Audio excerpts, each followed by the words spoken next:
Hey everyone, Sam Davidson here with MEA Worldwide, and we are here at the premiere of the much anticipated reboot, The L Word Generation Q. We are going to be talking to all of the stars and more. You're not going to want to miss it, so stay tuned. So, were you originally a fan of the OG L Word? Yes, the OG L Word. I watched it when I was a teenager, really late at night on Showtime. It would come on, and I would wake up so tired from for school the next day. But it was worth it. Every second watching it. It was shocking and loving and everything I needed. What can you tell us about your character and how it's something that we didn't necessarily see in the original series? Yeah, I think Sophie, one, she's Dominican from New York. I'm Dominican from New York. It's not a character you get to see on TV a lot. And a lot of people, I think, when they watch it, they'll be like, wow, there's another Hispanic woman on TV. And you can see Sophie living her life at work and her relationships and just being a person in the world today. Yeah. And how do you think the show itself is opening up kind of like a bigger window to the queer community than it did in the original one? I think you definitely get to see more queer people of color on television, and you also have trans characters, trans actors on the show, and it's really opening up the world for everyone to see, to learn and watch, and fall in love with all these people. So this season is going to be similar but very different than the original. How does your character kind of play into the differences that come with the new season? Yes, well, now there's more inclusion in this series, right? There's more stories that are being told. In this particular case, you have a gay man and a trans man having a romance that develops. I can't say much more than that, but it's for you to watch and see how it unfolds. So do you think hopefully, and I'm sure, that it will attract more people than are just in the trans and LGBTQ community to fall in love with your love story? Yes, absolutely. I think, love has no face, no color, no identity. It's all inclusive, and this series goes beyond just love. It has moments of laughter, of pain, of struggle. This series tells it all, and I think anyone watching can identify. So tell me a little bit about your experience with this show in general. So I was obsessed with the original, obsessed. As soon as I heard this was coming around, Generation Q, I literally contacted my reps, my agents. I was like, I don't know what I need to do. Get me on the show. So they, luckily for me, took a liking to me. I'm on the show. And it's just one of those things where you walk on set, and it's such a strange thing to say, but it feels like home. It's surrounded by female EPs, female directors. It's such an inclusive, amazing, warm environment. I don't think I've been happier on a set. So from being such a fan of the original, how would you say the new version what's the biggest difference? Well, the original was in West Hollywood, focused on lesbian relationships. This one, we're more on the east side, sort of Silver Lake area, and it's all inclusive. We have trans folks, we've got bisexual, we've got lesbian, gay. It sort of does the whole community. And the whole idea of we're all together in this is what I love about it. It's really encompassing all of our tastes, if you will. Yeah.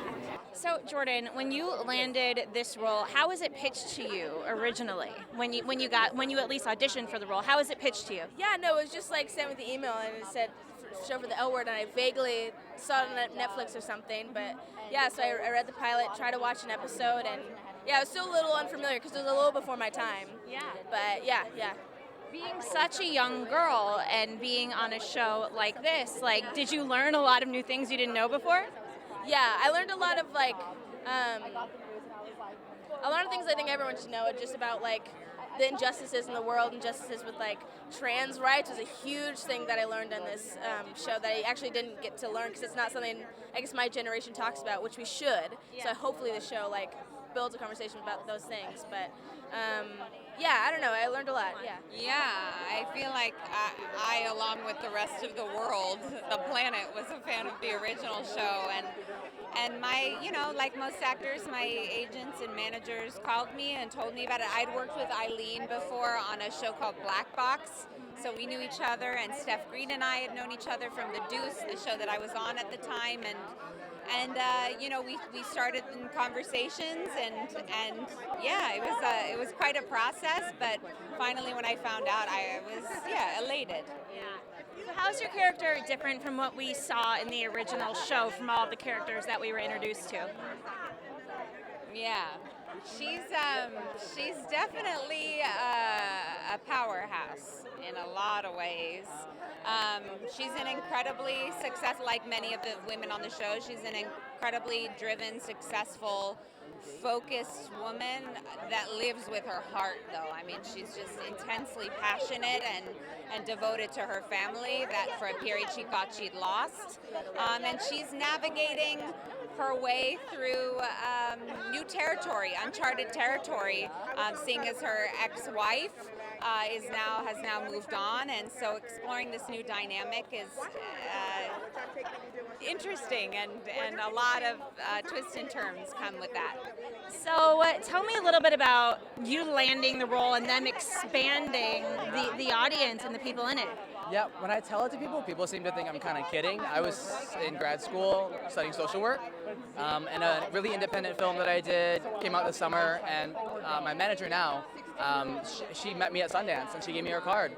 And when I found out our film was coming out, I had questions, so I reached out to her, and about a week later she said, I know you don't really know what you're doing or what you want to do, but this character breakdown just came out, and I think you'd be great for it. So I looked it up in class, as we do, and I said, why not? 'Cause what are the chances of getting a Showtime series? And so I did self-tapes, I flew out, met with everyone, and I waited for like a month, and then I got it. So this is your first mainstream role besides that indie student film that you did, right? Yes, and it's been such a wild ride. Oh, sorry, Stephanie. It's been such a wild ride.